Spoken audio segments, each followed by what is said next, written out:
ya la que acaba de moderar la primera mesa de esta tarde.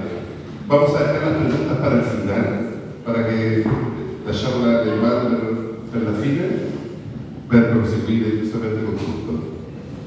Amigo. Muchas gracias, Pepe. Bueno, vamos a comenzar la primera mesa de la tarde y la tercera del día. Comienzo dándoles buenas tardes a todos. Vamos a iniciar esta mesa denominada Investigación y Comunicación en esta jornada de hoy. Soy María Valls, me presento Pepe y voy a tener el turno de la entrevista. En esta mesa vamos a conversar sobre la experiencia del cambio virtual, las narrativas inmersivas para la memoria educativa de las mujeres y los vínculos entre ciencia, tecnología y comunidad.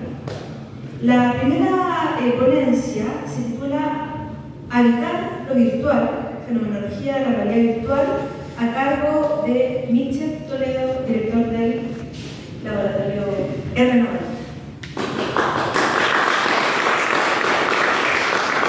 Muchas gracias por estar acá. Para ir avisando si pueden pasar la. ¿Sí? Yo te voy a avisar. Se puede cantar como bonita. Voy mientras tanto a partir con una historia, mientras no se resuelve, que se puede resolver eso. Quiero comentarles una historia. Yo la primera vez que experiencié la realidad virtual, recuerdo que fue cuando yo vivía en Australia en el año 2014. Tenía un amigo que era muy tech y le gustaba comprar el último computador, la última tecnología de ese momento, y me invita a jugar un juego, pero tal vez a lo mejor algunos de ustedes lo conocen, que se llama Don't Let Go. Un juego que tiene una gráfica casi de Atari, muy sencilla, pero en un casco de realidad virtual conectado a un computador. ¿Y de qué se trataba el juego? El juego se trataba de que tú tienes unos brazos, ¿no? Virtuales, por supuesto, y que tú tienes que colocar tus dedos sobre dos teclas del teclado. Y el juego es que se empiezan a pasar cosas alrededor que te pueden asustar o que te pueden alarmar. Si tú sueltas el teclado, pierdes. Entonces en un momento, bueno, entra un ladrón, empieza a inspeccionar, y, bueno, se va asustando a poco, ¿no? Se va poniendo nervioso y va entrando en esta dinámica del juego. En un momento hay un terremoto muy fuerte, ¿no? Yo aguantando porque soy chileno, entonces yo conozco los terremotos. Estaba ahí aguantando, pero de repente llega un momento del juego en que cae una araña sobre el teclado, virtual, ¿no? Y yo veo mis brazos virtuales, como muy rudimentarios, amarillos incluso, pero eran una extensión de mi brazo real, ¿no? En el fondo estaban haciendo el mismo gesto que estaba haciendo yo. Y de repente esta araña se mueve por el teclado y empieza a subir por mi brazo y me pasaron dos cosas. La primera es que sentía la araña caminando por mi brazo. Lo que me hizo hacerme la primera pregunta. Bueno, ¿cómo mi cerebro interpreta que esa araña virtual está ahí? Y yo sabiendo que es virtual, me hace sentir esto, ¿no? Y segundo, ¿cómo mi cerebro sabía que se sentía una araña caminando por mi brazo? Entonces me paré el juego, solté, saqué el casco y dije, bueno, esto me está engañando completamente. Y no quise seguir jugando por un buen rato, porque me quedé con las preguntas, ¿no? Entonces, sí, por favor. El cuerpo no distingue entre lo virtual y lo real cuando su horizonte sensorial está comprometido. Y es precisamente de aquello de lo que se hace cargo la fenomenología. Por favor. Cuando nosotros hablamos de la fenomenología de lo virtual, es entender desde dónde nos paramos para poder entender este tipo de experiencia, ¿no? La fenomenología, para quienes no tengan certeza sobre el concepto, es una forma, lo hablamos con el profesor Magali, de ver el mundo desde la filosofía, pero también es un método de investigación, ¿no? La fenomenología es un método y plantea esto, ¿no? ¿Por qué me interesa tanto? Y es que la técnica para la fenomenología es secundaria, ¿ya? Lo que importa en este caso y lo central es la experiencia vivida del espectador, o sea, en el fondo de quién se coloca el casco y cómo percibe esa realidad, ¿no? Yo lo estoy llevando a la realidad virtual, pero esto se estudia en otros ámbitos también, ¿no? Filosofía, neurología, en otros espacios. Aquí en Chile, uno de los primeros que conectó súper bien la neurología con la fenomenología fue Francisco Varela, de hecho, ¿no? que se dedica a estos espacios de investigación. Entonces, yo propongo, dentro de esta investigación, que antes de de que sigamos hablando sobre tecnologías, abramos la discusión y hablemos de cómo la realidad virtual se vive a través del cuerpo y la percepción. Por favor. Para que entiendan un poco la base fenomenológica, ¿no? Desde dónde venimos. Edmund Husserl, que lo ven aquí, es el creador de este concepto, ¿no? Y él habla de un tema súper relevante que es un concepto que él acuña que se llama la intencionalidad, ¿no?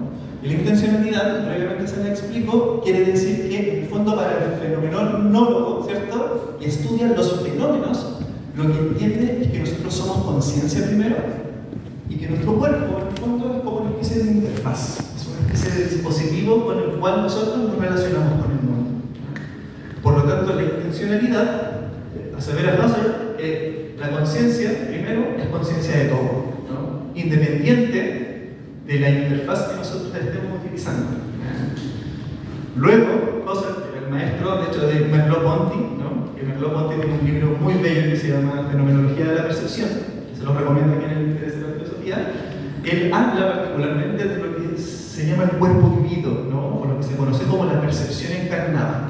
¿Qué quiere decir eso? Que si lo anexamos con este tema de lo sensorial, en el fondo la virtualidad o lo que nosotros llamamos realidad, en el fondo da un poco lo mismo, ¿no? Porque si somos conciencia y hay intencionalidad, entonces solo depende la experiencia de lo real de nuestro cuerpo o de la interfaz que estamos utilizando, ¿no? Por lo tanto, bueno, no sé si conocen un poco de estos guantes ápticos que existen hoy en día, ¿cierto?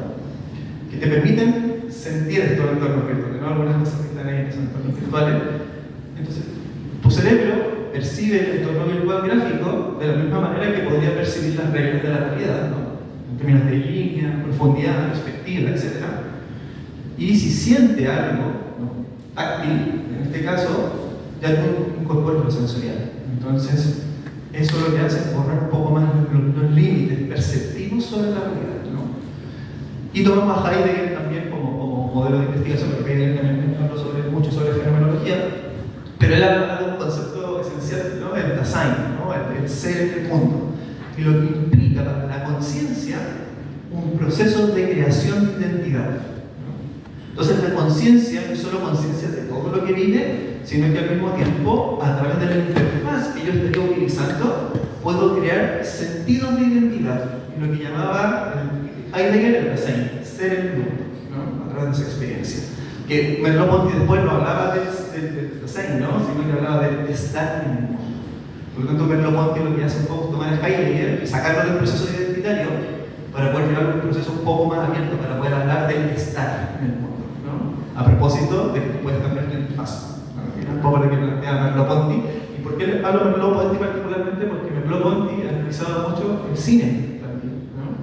Y la fenomenología se hizo cargo del cine en la década de los 60, un poco antes de los 50, para poder entender la experiencia inmersiva de lo que implicaba ir al cine, con la luz apagada, el proyector en una pantalla gigante, y cómo nosotros podemos involucrar dentro de esto, ¿no? Por lo tanto, la experiencia inmersiva solo se entiende desde el cuerpo que percibe, ¿no? Y por otro lado, la VR, la realidad virtual, ¿cierto?, no es un entorno técnico, es un nuevo mundo correlativo. Y el correlativo es un concepto súper interesante para que lo hagan por ahí, ¿no? ¿Qué pasa cuando habitamos un mundo que no existe? Estas son preguntas de la fenomenología. ¿Qué pasa cuando habitamos un mundo que no existe? Es correlativo, ¿cierto? Porque lo virtual no imita el mundo, sino que lo extiende. Esto es súper importante para comprenderlo y cuáles son los efectos que nos genera la virtualidad, ¿no? Y nos obliga a pensar nuevamente en qué significa estar en un mundo. ¿Qué quiere decir esto? En rigor, cuando nosotros estamos viviendo, por ejemplo, me imagino que varios de ustedes han estado en metaversos o en entornos de realidad virtual, ¿cierto? Ustedes, como conciencia fenomenológica, están en su cuerpo como interfaz, pero al mismo tiempo están en ese cuerpo virtual, experienciando otro espacio, otro entorno perceptivo, y si están con el traje háptico, ¿cierto?, están sintiendo otros espacios, ¿no? Por lo tanto, hablamos de la interfaz encarnada. Aquí hay un ejemplo de qué es el Malkovich, no sé si alguien ha visto esa película. Bueno, esa película es fenomenológica pura, ¿no? La experiencia del vivir y del ser otro, ¿ya? El cuerpo no se desancla, ¿cierto?, estoy aquí presente, cuando yo estaba jugando Don't Let Go, estaba aquí, ¿no? En mi cuerpo lo sentía y sentía mis piernas, pero también sentía la calle, que no era real.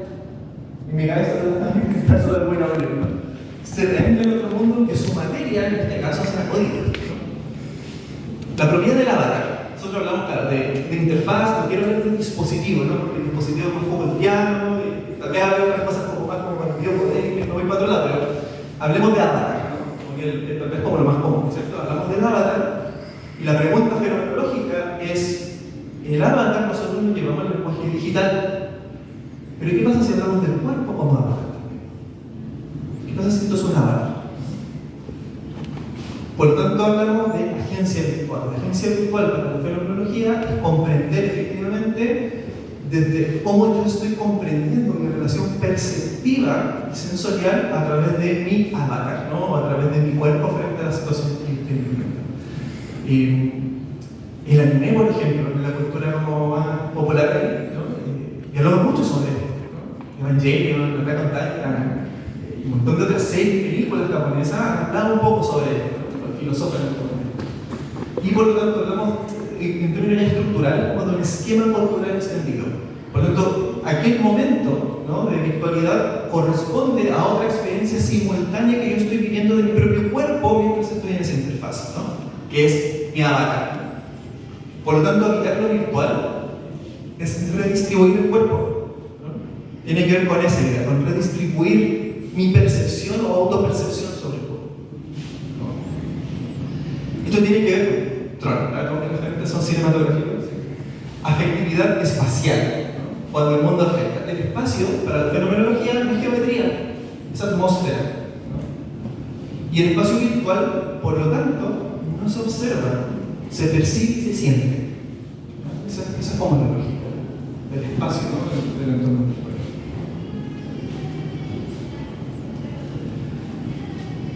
Y hoy en día nos enfrentamos tal vez como, a propósito precisamente de la realidad aumentada, la realidad virtual, Laura me pidió que usara sus lentes para grabar y sacar fotografías, ¿no? Y yo estaba con los lentes de Laura, no siendo Laura, pero sí viendo la capacidad de grabar aquello que se observa. Y cuando hablamos del giro post-fenomenológico, la post-fenomenología, los autores como Heidegger o Peirce, una de las cosas que hace particularmente es reflexionar a propósito de cómo la tecnología hoy en día no solamente es como aquel dispositivo, ¿cierto?, que yo utilizo como los celulares que tienen ustedes para poder capturar la imagen, sino que se plantea la pregunta: ¿qué pasa ahora cuando nosotros empezamos a encarnar la tecnología? Entonces, hoy en día, para los post-fenomenólogos, la realidad virtual, los celulares, la realidad aumentada son tecnologías de transición. ¿Transición para qué? Y nos vamos a poner así, para convertirnos en cyborgs, ¿no? Era un poco esa. Y bueno, y podemos abrir la discusión un montón de otras cosas, ¿no? Neuralink de Elon Musk, y bueno, un montón de otras cosas, pero eso es lo que propone la post-fenomenología, ¿no? El análisis fenomenológico a propósito de estas tecnologías que ahora son encarnadas y que afectan, por lo tanto, el cuerpo, por lo tanto, afectan nuestra interfaz de experiencia. La mediación tecnológica, por lo tanto, es co-constructiva, ¿no? O sea, entre la mediación digital o la mediación de la tecnología, yo puedo co-construir mi sentido de identidad y bueno, y a lo mejor me puedo poner una pierna robótica o dos piernas robóticas y correr más rápido. Y eso va a cambiar mi experiencia de la materia, ¿no? Y de la fenomenología, obviamente, pasamos a ese ensamblaje humano-tecnología. La experiencia no es solo corporal, por lo tanto, es un ensamblaje entre humano y dispositivo. ¿Sí? Y aquí llegamos a lo post-humano, que va de la manito con lo post-fenomenológico, en el fondo. Y hablamos de neocorporidades, ¿no? La fusión hombre-máquina, ¿no? Que a propósito de los cyborgs. Hablamos de identidad distribuida. Nosotros obviamente estamos encarnando nuestra propia interfaz, pero al mismo tiempo estamos dialogando con estos avatares digitales o identidades múltiples que podemos tener en otros espacios como Internet. El avatar como extensión ontológica, ¿no? Tratar de entenderlo como el propósito del ser. O sea, en el fondo, la ontología lo que nos lleva, si es que abrimos ese campo de estudio, es que nos lleva a preguntarnos realmente quiénes somos, cuál es nuestro sentido de identidad. Y lo inmersivo, por lo tanto, anuncia, ¿cierto?, formas de existencia que ya no caben en el número clásico. ¿Y qué pasa si el día de mañana yo puedo ser un gato por un día? ¿Y qué pasa si mañana yo puedo convertirme en una vaca por un día? De ahí la frontera entre lo humano, lo que nosotros creíamos que era humano, se dispara, ¿no? Se va hacia otro lugar. Por favor. Por lo tanto, pregunta, para que hagan la tarea. ¿Qué es un cuerpo cuando puede editar más de un lugar a la vez? ¿Qué es un mundo cuando su materia es código? ¿Puede yo distribuirse sin fracturarse? Porque eso es lo que propone la fenomenología, ¿no? Habitar lo virtual es una extensión, no es una fractura del ser, no es una fractura del cuerpo tampoco, ¿no? ¿Qué significa estar? ¿No? Como dirían los Conti, cuando habitamos múltiples presencias simultáneas. ¿Y cómo cambia la afectividad cuando los espacios son diseñados algorítmicamente? ¿Y cómo yo dialogo con eso? Sobre todo en la era de lo digital. Para comprender las realidades extendidas no basta con estudiar la tecnología. Lo que propongo yo es que tenemos que estudiar cómo nos transforma la experiencia de vivir otros mundos. Por lo tanto, los dispositivos, y yo lo digo mucho desde el cine, las cámaras cambian cada 6 meses. Y cambian los botones, y cambian las pantallas, y cambia la tecnología. Pero las preguntas fundamentales están fuera de la tecnología. Y en este caso la fenomenología creo que nos entrega herramientas súper interesantes para poder abrir esta discusión. Es una discusión tal vez más grande, a propósito de estas experiencias que pueden ir cambiando, pero uno siempre puede mirarlo desde lo fenomenológico. Muchas gracias.